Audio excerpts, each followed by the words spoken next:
నమస్తే, నేను మీ చంద్రశేఖర్ కండవల్లి. రచయితలు ఏఎస్ఆర్ మూర్తి గారు, బుర్రా విజయశేఖర్ గారు రచించిన యువ కెరటం అనే పుస్తకం నుంచి సేకరించిన అంశాలను మీరు వరుసగా అందిస్తున్నాం. రచయితలకు మా యొక్క కృతజ్ఞతలు.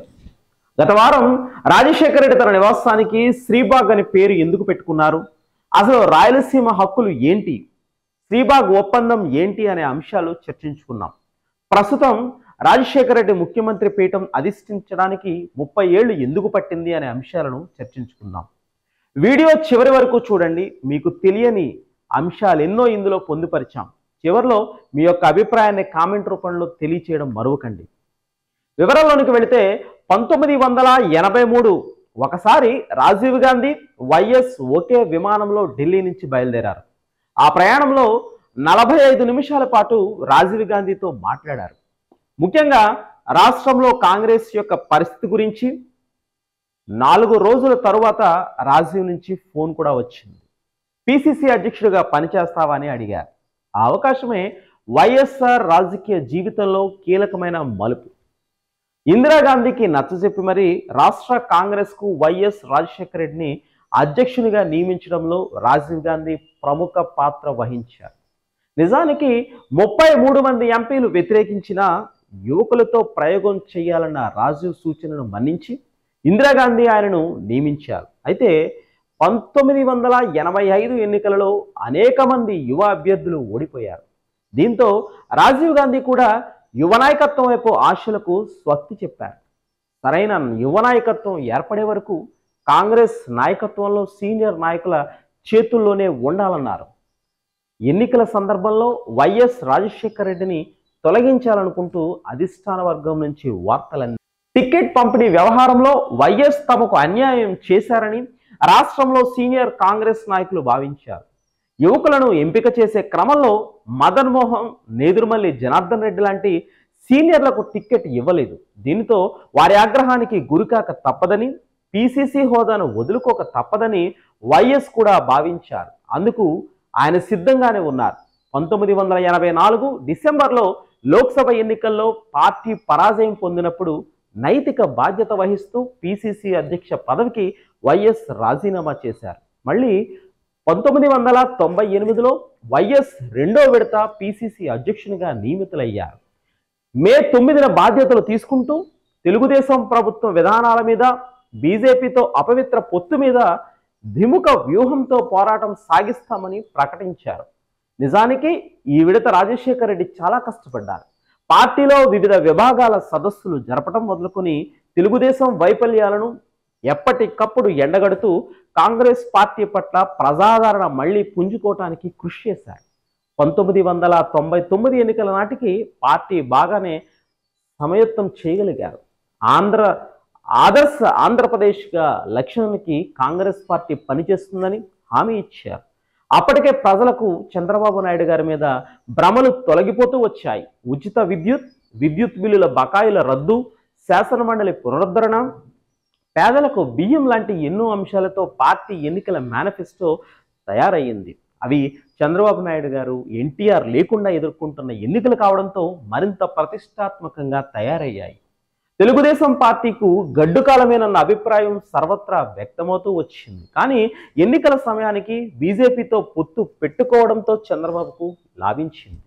1999లో లోక్సభకు, శాసనసభకు ఏకకాలంలో జరిగిన పోలింగ్ తెలుగుదేశం పార్టీ సొంతంగా 180 స్థానాలు గెలుచుకోగలిగింది. ఆ విధంగా చంద్రబాబు నాయుడు మొదటిసారి ఎన్నికలలో గెలిచి ముఖ్యమంత్రి అయినట్టు అయ్యింది. అంతకు ముందు ఎన్నికలలో ఎన్టీఆర్ గెలిచిన తరువాత ఆయనను దించి చంద్రబాబు ముఖ్యమంత్రి అయిన సంగతి తెలిసింది. తెలుగుదేశం పార్టీకి 32% ఓట్లు, బీజేపీకి 18% ఓట్లు దక్కాయి. చంద్రబాబు మీద, తెలుగుదేశం పార్టీ మీద చేసిన ఆరోపణలు జనం మీద పెద్దగా ప్రభావం చూపించలేకపోయాయి. అయితే ఎన్టీఆర్ పథకాలు కొనసాగిస్తారని కూడా ఎన్నికలలో చంద్రబాబు ప్రసారం చేయటం ఆయనకు అనుకూలాంశంగా మారినట్లు విశ్లేషకులు వ్యాఖ్యానించారు. కేంద్రంలో స్థిరమైన ప్రభుత్వం కావాలన్న ప్రజల అభిష్టానికి అనుగుణంగా ఓట్లు పడటం వలన బీజేపీతో పాటు తెలుగుదేశం కూడా లాభపడింది. ఈ ఎన్నికల ఫలితాలు రాజశేఖర రెడ్డి అంచనాలను పూర్తిగా తలకిందులు చేశాయి.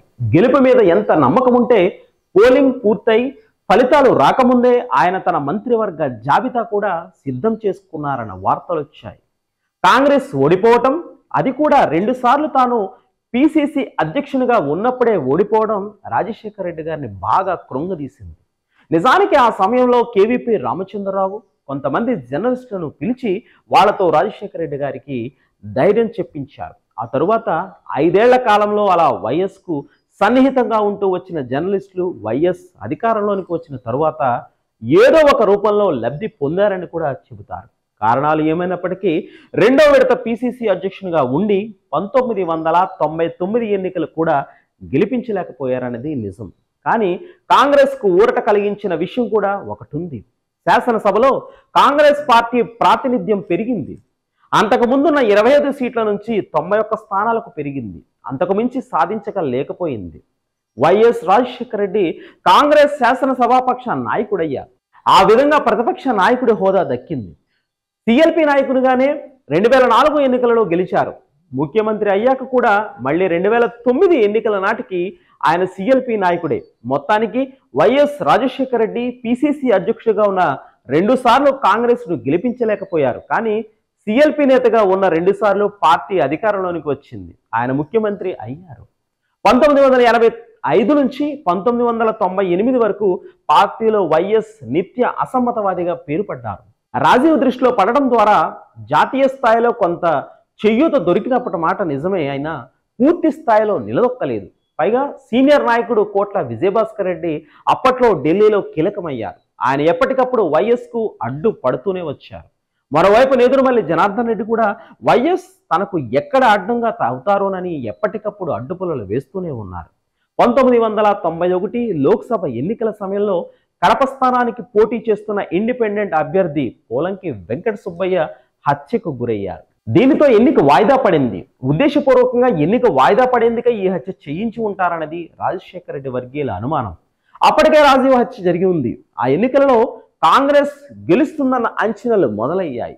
ఎన్నికలలో గెలిస్తే రాజశేఖర రెడ్డి కేంద్రంలో మంత్రి పదవి సంపాదించుకునే అవకాశాలు ఉన్నాయి. కాబట్టి జనార్దన్ రెడ్డి ఈ పని చేయించి ఉంటారనే ప్రచారం జోరుగా సాగింది. ఎన్నిక వాయిదా పడకుండా చూడాలని వైఎస్ అప్పటి హోంమంత్రి తన చిరకాల మిత్రుడైన మైసూరారెడ్డిని కోరారు. కానీ మైసూరారా సానుకూలంగా స్పందించలేదు. అప్పటి నుంచి వాళ్ళ మధ్య విభేదాలు పడుసూపాయి.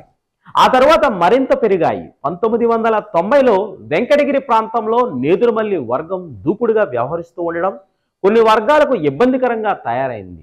అక్కడ మనుగడ సాగించాలంటే నేదురుమల్లికి లొంగి ఉండడం ఒక్కటే మార్గమని అనుకుంటున్న సమయంలో కొంతమంది యువకులు ఒక ప్రత్యామ్నాయమైన వ్యూహం ఆలోచించారు.